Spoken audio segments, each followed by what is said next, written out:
Perkenalkan, nama saya Hanifatul Fitria. Saya dari Program Studi Pendidikan Agama Islam Institut Agama Islam Al-Falah As-Sunniyah, Kencong, Jember. Nah, pada kesempatan kali ini kita akan sedikit membahas tentang perkembangan fisik, kognitif, dan psikososial masa kanak-kanak akhir. Oke, sebelum kita lanjut, di sini saya ingin mengucapkan banyak-banyak terima kasih kepada ibu dosen saya, Ibu Titin Nurhidayati, SAG MPD, yang telah membimbing saya sehingga saya dapat menyelesaikan tugas ini sebagaimana mestinya. Oke, langsung saja. Masa kanak-kanak akhir ini yang biasanya disebut dengan masa anak sekolah dasar, ini merupakan kelanjutan dari masa kanak-kanak awal, yaitu berusia 6 sampai 7 tahun sampai mereka mengalami kematangan secara seksual. Nah, dari biasanya yang disebut dengan masa pubertas. Nah, pada masa pubertas ini tidak bisa ditentukan, tidak bisa diperkirakan karena setiap individu seorang anak itu tidak sama gitu. Biasanya yang lebih cepat dalam masa pubertas itu itu anak laki-laki, terjadi di anak laki-laki. Nah, masa ini biasanya kerap sekali orang tua itu menganggap dengan masa yang menyulitkan. Karena apa? Karena anak pada masa usia ini mereka semua lebih lebih banyak bergaul dengan teman-teman sebayanya, sehingga orang tua itu mengalami kesulitan dalam hal penyampaian. Biasanya mereka kalau disuruh melakukan sesuatu itu terkadang mereka itu kayak menolak, membantah, dan lain sebagainya. Juga orang tua biasanya menganggap masa ini dengan masa yang tidak rapi. Karena apa? Karena di sini anak itu ceroboh dalam berpenampilan, ceroboh dalam hal menjaga peralatan, menjaga alat-alat yang dia punya gitu. Misalkan dalam sekolah. Nah, di situ anak sudah disediakan atau disiapkan pulpen sama buku. Ya, pulpen sama buku dengan orang tuanya. Nah, banyak sekali karena kecerobohannya anak ini alat-alatnya ini mudah hilang gitu.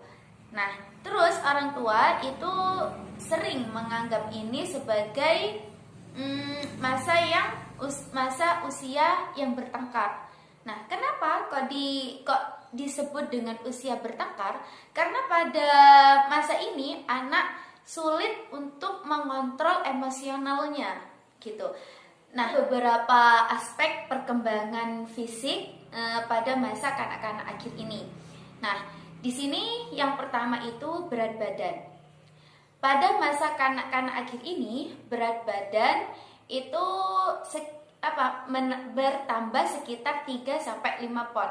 Nah, 1 ponnya itu berkisar 0,454 kg. Nah, sedangkan 3 pon sampai 5 pon ini berarti kalau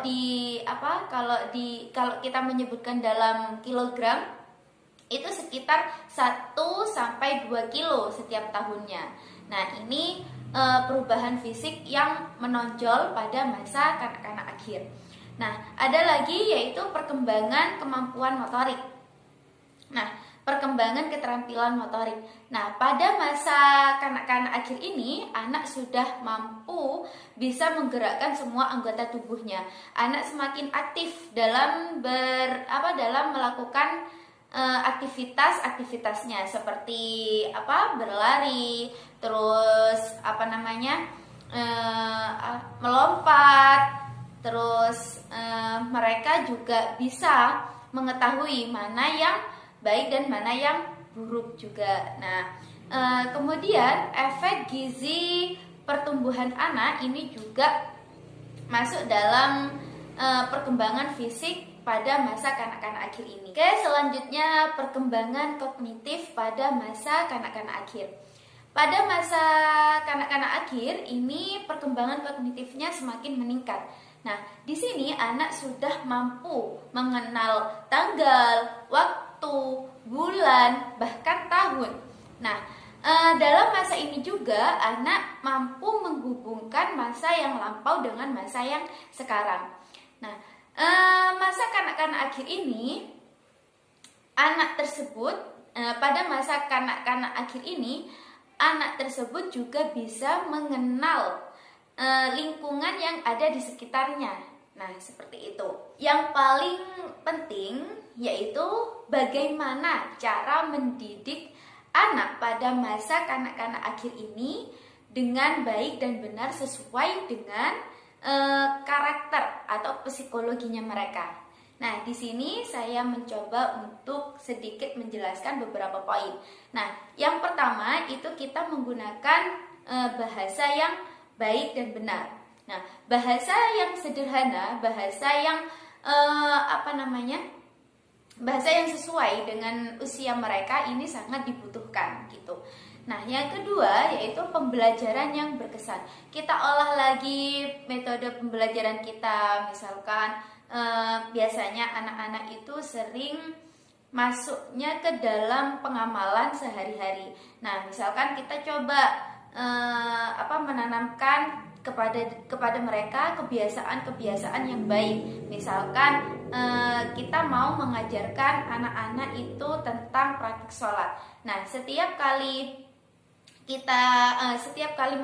mendengar azan, nah setidaknya kita itu melatih mereka untuk menerapkan sholat tepat waktu.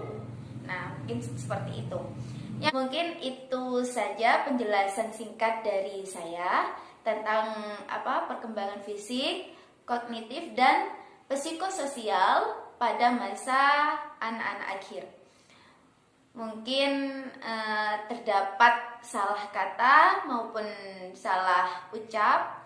Saya mohon maaf sebesar-besarnya. Wabillahi taufiq wal hidayah. Assalamualaikum warahmatullahi wabarakatuh.